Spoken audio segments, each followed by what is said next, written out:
نحمدہ ونصلی علی رسولہ النبی الکریم اما بعد فاعوذ باللہ من الشیطان الرجیم بسم اللہ الرحمن الرحیم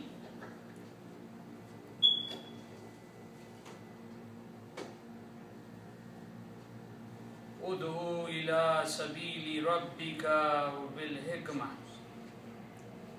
صدق اللہ العظیم وصدقہ المولانا کریم رب اشرح لی صدری ویسر لی امری واحلل عقدۃ من لسانی یفقهوا قولی اللهم ثبتنا عند الموت لا الہ الا اللہ اللهم اجعلنا من الذین آمنوا وعملوا الصالحات وتواصوا بالحق وتواصوا بالصبر آمین یا رب العالمین۔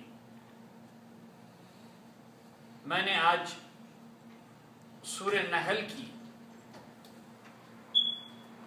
آخری آیتوں میں سے ایک آیت کی کچھ حصے کا تلاوت کا شرف حاصل کیا۔ اس سے پہلے کہ میں اپنی گفتگو کے مدعے پر آؤں، پہلے میں آپ سب کو بتانا چاہتا ہوں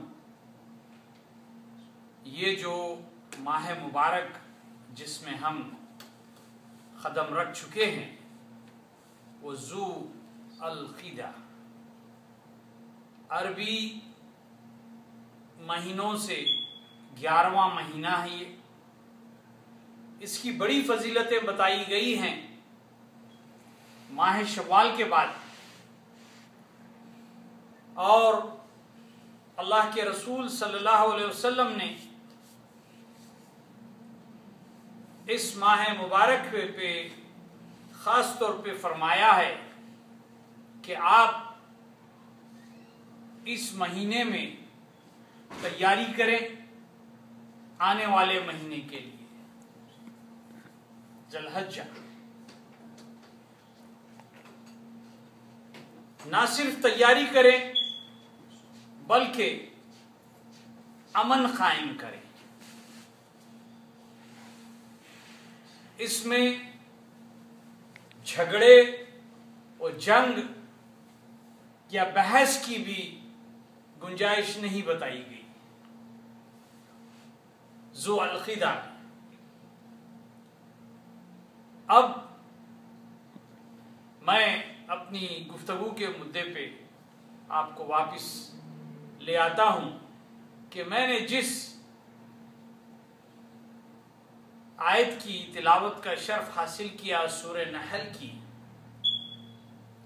اس میں حکم جاری ہے کہ تم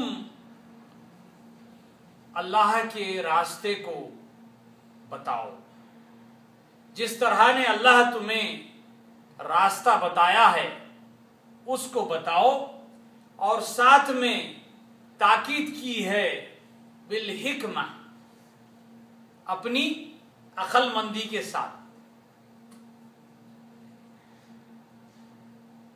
اپنی دانشوری کے ساتھ، اپنی فراست کے ساتھ۔ بہترین مثال اگرچہ میں کوئی دے سکتا ہوں تو وہ آقا نامدار صلی اللہ علیہ وسلم۔ آپ ایک مرتبہ اپنے رشتہ دار مطعم کو یاد فرماتے ہیں۔ مطعم آپ کے دور کے رشتہ دار، اور ساری حیات نبی کریم صلی اللہ علیہ وسلم کا تحفظ فرمایا، لیکن ایمان نہیں لے آئے۔ اللہ اکبر۔ آپ نبی کریم صلی اللہ علیہ وسلم کو اپنے جسم مبارک سے تحفظ فرماتے تھے۔ آپ ان کے باڈی گارڈ تھے۔ نبی کریم صلی اللہ علیہ وسلم جہاں بھی جاتے آپ پہلے موجود ہوتے۔ پیسے کے لیے نہیں، کچھ تو ان سے رشتہ داری کا انس تھا ہوگا، کچھ تو اللہ کا کرم تھا ہوگا۔ اب یہاں پہ نبی کریم صلی اللہ علیہ وسلم کی فراست دیکھیں۔ جب مکہ ہمارے قبضے میں آیا تو جو قیدیے ہماری حراست میں تھے تب تک مطعم انتقال فرما چکے ہیں. تو نبی کریم صلی اللہ علیہ وسلم آپ کے مرنے کے بعد یاد فرما رہے ہیں کہ اگرچہ میرا مطعم زندہ ہوتا تو ضرور کوئی بات بڑھاتا. فراست دیکھیں آپ نبی کریم صلی اللہ علیہ وسلم کی کہ وہ ان سے گفتگو شروع کرتا کہ ہم اب کیا کرنا چاہیے. در حقیقت تو یہ ہے کہ ان کو معاف فرمایا جو آپ کی صفت تھی. آپ کی صفت تو معاف کرنا ہے. جو آپ کی صفت کے مطابق آپ نے معاف فرمایا, معاف فرمانے کے بعد آج ہم اس کا نتیجہ دیکھتے ہیں انہی کی اولادوں میں سے دائرہ اسلام میں داخل ہوئے. اگرچہ ہم ان کا خاتمہ کر دیتے تو یہ ہم نمبر 1 تعداد کہاں سے ہو پاتے. پھر آپ یقین کریں قریش کے جتنے ٹرائبز تھے, جتنے فرقے تھے, وہی تو میجورٹی میں اسلام میں آئے. وہی تو قرآن کی تلاوت کو اور زیادہ فرمایا, اسلام کا بول بالا کرا اور اسلام کی سارے دنیا میں پہچان کروائی. اللہ اکبر. کہنے کا مقصد یہ ہے کہ چند ہی عرصہ پہلے, چند ہی دن پہلے ہمارے بر صغیر ہندوستان سے دبئی میں جا کر ان کی عبادت گاہ کی فرمائش کی تو دبئی کی حکومت نے انہیں عبادت کرنے کا اجازت نامہ دیا.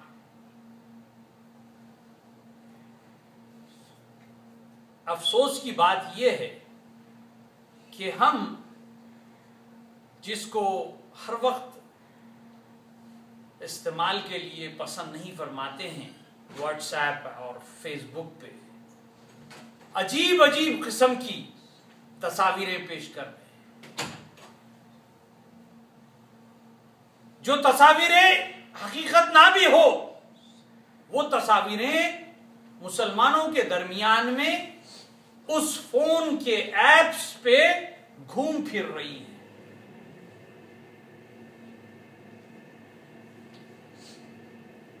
اس لیے میں نے آج نبی کریم صلی اللہ علیہ وسلم کی فراست کا ذکر کیا, اس واقعے کو پیش کیا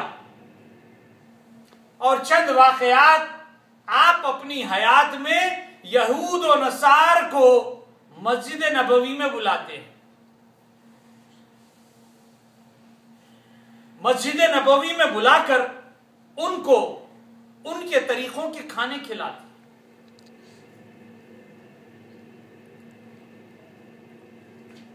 اور اسلام کے بارے میں ان کو جانکاری دیتے تھے. تو ان میں سے کئی ایمان لے آئے.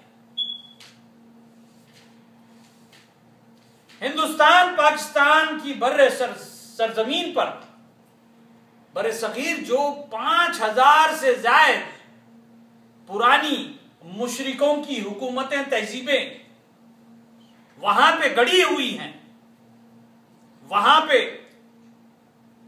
چند اولیاء اللہ تشریف لے آتے ہیں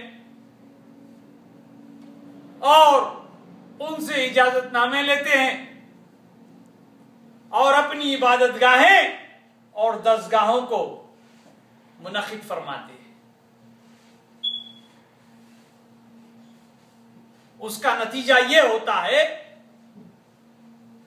کہ جتنے مڈل ایسٹ میں میں مسلمان ہیں اس سے کچھ زائد مسلمان صرف ہندوستان کی سرزمین پہ پائے جاتے ہیں۔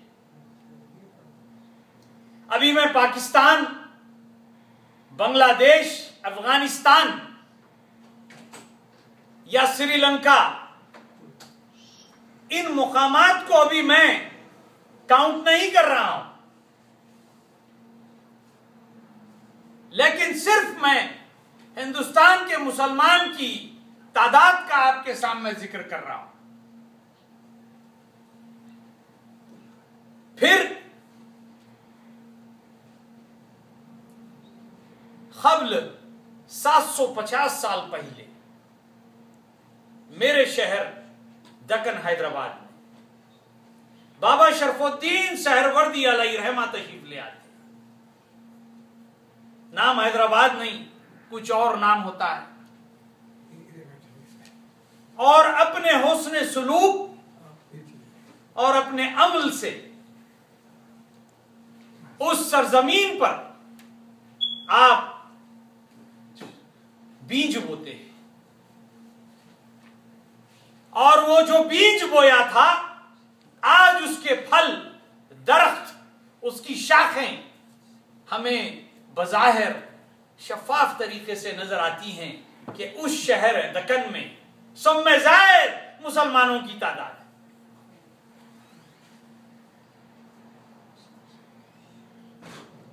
اچھا، اس کے بعد 300-400 سال بعد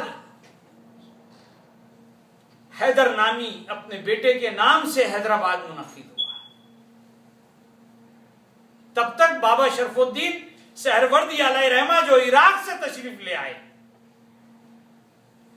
وہ یہ بیج بونے کے قائد ہے، اور آج ہم سارے اس کے پھل ہیں۔ اسی سرزمین سے ایک ایسا بیٹا پیدا ہوتا ہے، اسی تسلسل میں صدیقی جو پاکستان کی علیحدگی پہ پہلی تنخواہ دیتا ہے۔ دیکھیے اللہ سبحانہ و تعالیٰ کا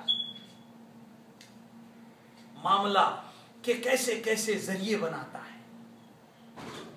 تو آج کی جو گفتگو کا مدعا ہے کہ بڑی ہی افسوسناک بات یہ ہے کہ ہم آپس میں اس دبئی میں غیر مسلمانوں کی عبادت گاہ کے قائم ہونے پہ جو اپنے آپ میں تبادلہ خیال کر رہے ہیں وہ ناقابل قبول ہے۔ اس کے بعد پھر ہم نے ان پہ حکومت فرما دی، تختہ سارا الٹا پلٹ گیا، ہماری حکومت چلنے لگی، وہ بھی کچھ 800-900 سال۔ اللہ اکبر۔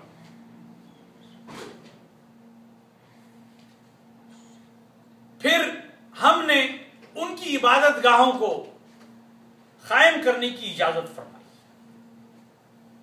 ہم دعوت دیتے ہیں، اگرچہ میں دعوت دوں 94 کے ہائی وے پہ آ جائے۔